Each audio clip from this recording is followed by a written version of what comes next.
Good morning, it's Nikki. Welcome to a brand new week, to the second half of this series. I am so delighted to be with you today.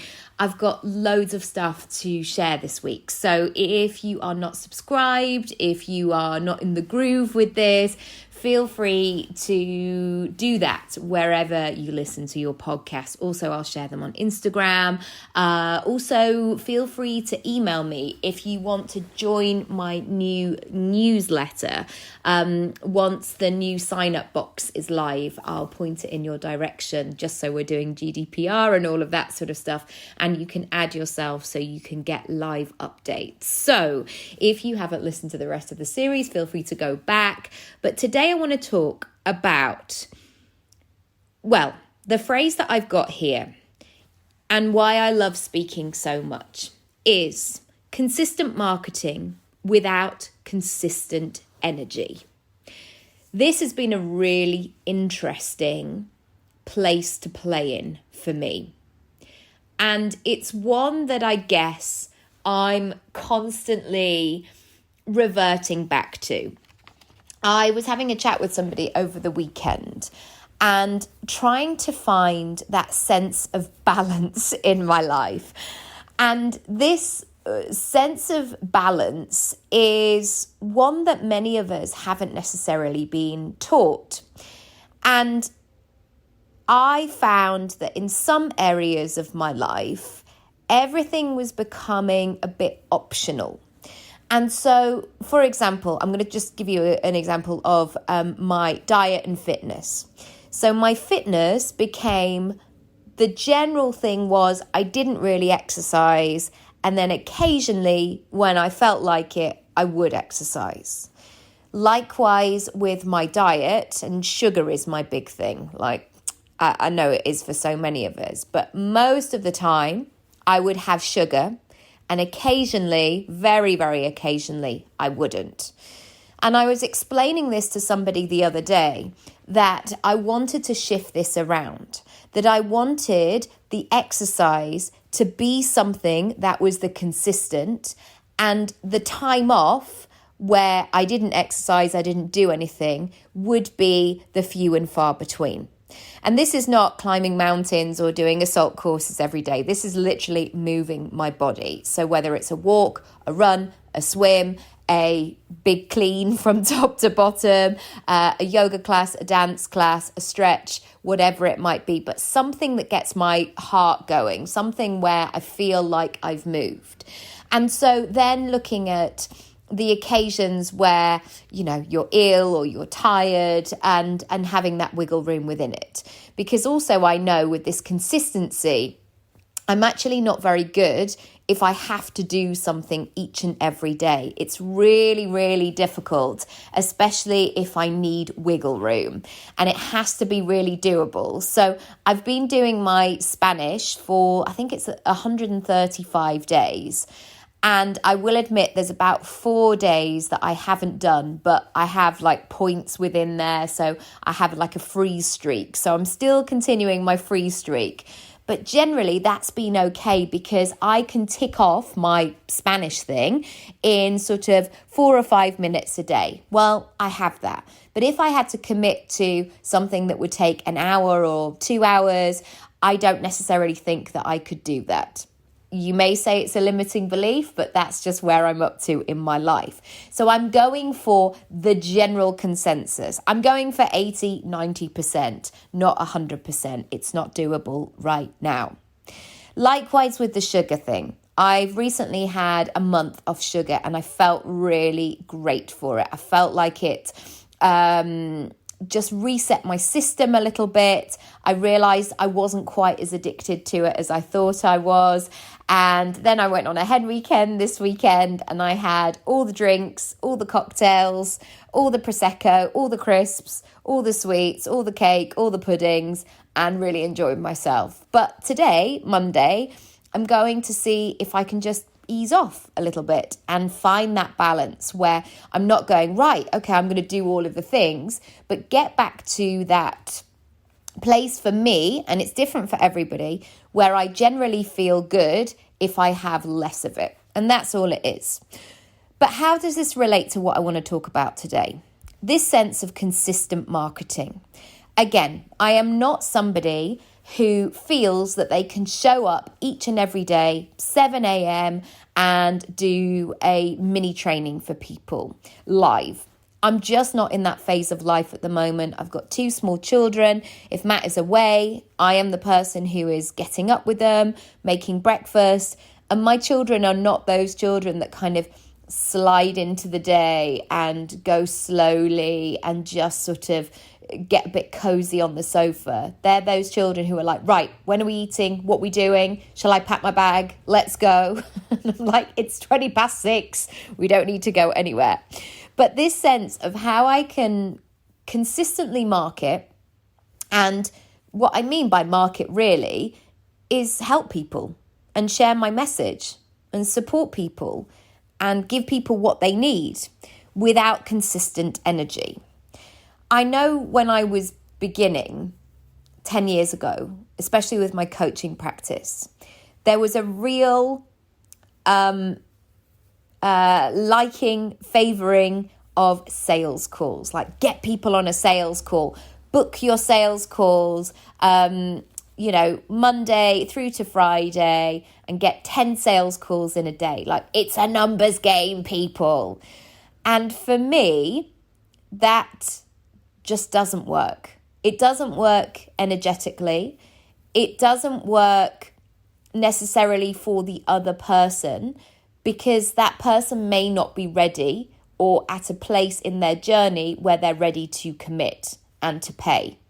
And so my form of marketing and the way that I consistently show up is I use speaking, I use communication, I use podcasts, I use my writing, I talk about things on my website, I create videos.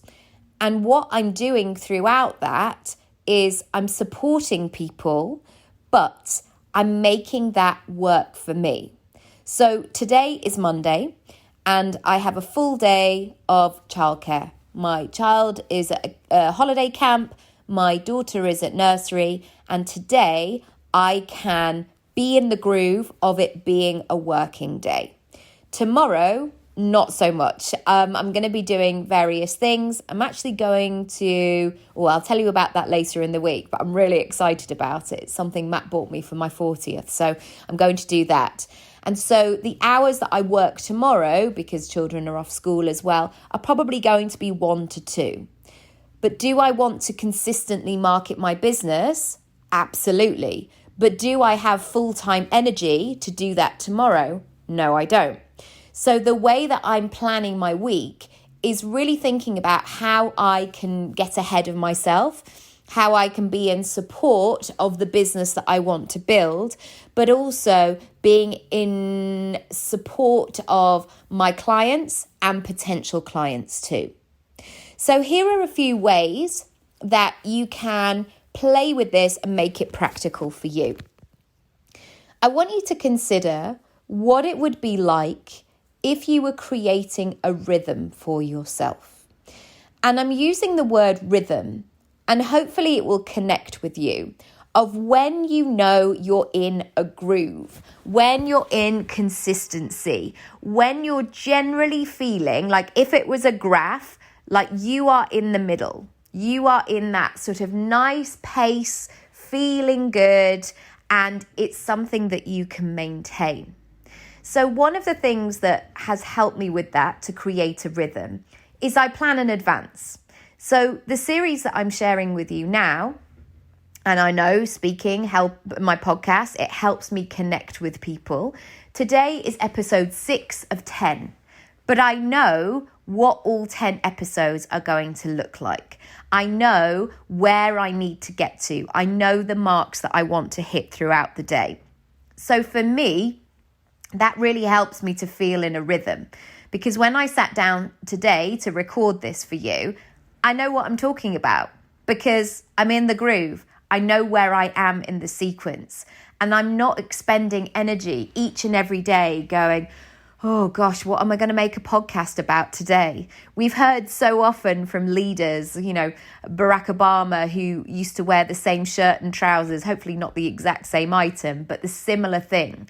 Mark Zuckerberg, I'm sure there are so many people who go for a black t-shirt and black trousers just because it's easy to do. So think about how you can create your rhythm in the way that you are showing up. And your best friend to creating a rhythm might be batching. So today, and this is me being completely honest with you, which I always would do anyway, I'm probably going to record to the end of the week. And then I'm going to schedule them. So they're there, I'm in the groove, I'll get them all done this morning, and that will feel really good because I'll feel that through line as well. And hopefully you will do the same. One other thing that I want to notice is the power of an inviting shop window. So imagine a shop window on your high street. So this weekend just gone by, I went to Bath, as they would say, on a hen weekend. And I'd never been there before, and it's really beautiful. The history, the architecture, even the shops and the way that things are presented. It's a really beautiful place to walk around. And I really enjoyed doing so. And I was looking at what was in the window, and there was one particular flower shop, for example. And they had these beautiful multicolored flowers outside. They had various things in the window. And I saw that shop during the day, and I saw it at nighttime because we went out for dinner. But there was no point during the nighttime when I walked past it where I was like, oh, that doesn't look like the shop that I saw earlier, because of course all the plants and flowers had gone in. There was something about it where it still looked vibrant, it still looked appealing, it still looked like somewhere like, oh, I've got to go in there tomorrow. So consider what your personal brand is in terms of your inviting shop window, even though it's not there. So this could be a library of content. This could be your grid on Instagram. This could be your website, the way that you present things. Have a think about how you can do it rather than, to go back to the flower analogy, of being that person introducing each and every flower. Finally, as part of this chapter, I want you to think about your audience and notice their rhythms. When I became a parent, when I was pregnant 7 years ago, I noticed a huge shift from how I'd been coaching. So I've been coaching for 10 years, coaching in the first 3 to when I had that life-changing moment. And I suddenly had a new understanding of a different set of circumstances. So up until that point, I was in a relationship, Matt, the same one. And I was in a relationship, but I didn't necessarily have, apart from work, I didn't have anything pressing, like nothing to pull me away. And my time was essentially my own. And I noticed suddenly when I became pregnant, and I was really ill for a lot of my pregnancy. I had really bad, it wasn't even morning sickness, it was all day sickness throughout my pregnancy. And then when I became a mum, like it really knocked me for 6. The recovery, the sleep deprivation, all of it. And I suddenly realized that I didn't have that ability to continue to show up live all of the time. And I felt like I didn't know my schedule. So actually putting things in my diary was really hard because Matt was away a lot. I didn't know when my child was going to sleep. So even with the best will in the world of saying, yeah, I can do a coaching session at 10 a.m., I didn't know if that would work or not because I was still finding my way. And so the biggest learning, the biggest takeaway for me during that time was that I needed to make my content, my ways of sharing what I do, how people can book, and all of those, I guess, rules and regulations, terms and conditions. I needed to sharpen them up so my business could work in the way that was working for me. So one thing that I did was that I created a 4-week course. And that was when Oscar was about a little bit older. So this was probably 2017. And I created the course, and I was able to book in how I delivered the course. I think it was like a Tuesday night, 7:30 till 8:30, which was a fairly safe bet. But my mum was able to come, or Matt was able to sit with Oscar just for that hour. Like, it felt doable. It felt like he was fed and all of that sort of stuff for an hour for the 4 weeks. And then the time that I was able to have in between, I used it to market that course. So even people were able to, I didn't have the energy or the technology or anything like that to even do that closed cart model. I was still selling that course on like week 3 and even afterwards as well, because I was able to record those sessions and people could buy it afterwards. And that worked beautifully for me, because the time I had available, I was using to market, to connect with people, but I wasn't having to share my diary with anybody, because I knew that I had those 4-week sessions. So that gave me so much indication of the fact that there is no right time necessarily for one set of audience. And it's really important to be able to have that flexibility so people can get what they need when they need it. That works brilliantly for my business model. So have a think about what your audience requires of you. How can you support their rhythms? How can you give them more than is expected? That's it for today. There's lots and lots of juice in there. So feel free to go back to listen, to work through it at your own pace. Come and have a chat with me about Speak Up. I would love to support you throughout June. My aim by the end of that Speak Up course, and you also get time with me one-on-one as well, is to get you to a place where you're good. You're good to go. You're good to be booked. You can start to be booked and really starting to grow that income stream. Of course, I know we want to do all of those things, like really help people, grow my message and all the rest of it. But there's a shift here. I want you to get paid. Gone are these days where it's like, can you just come and chat to my audience for an hour? And can you travel 3 hours there because it will be good exposure? No. I'm not interested in any of that stuff. It has to be something really, really special if I'm going to do that solely for exposure. I want you to get paid. I want you to feel like your time, your value, your services are really valued. So that is where I want to get to by the end of the course. And I'll go with you.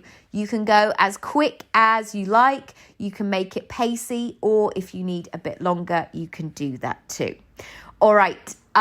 If you want to find out more about that, go to nikkiraby.com/speak up, and I'll see you tomorrow. Lots and lots of love. If you need to speak to me also, just email me hello@nikkiraby.com and we'll book in a chat. All right. Bye.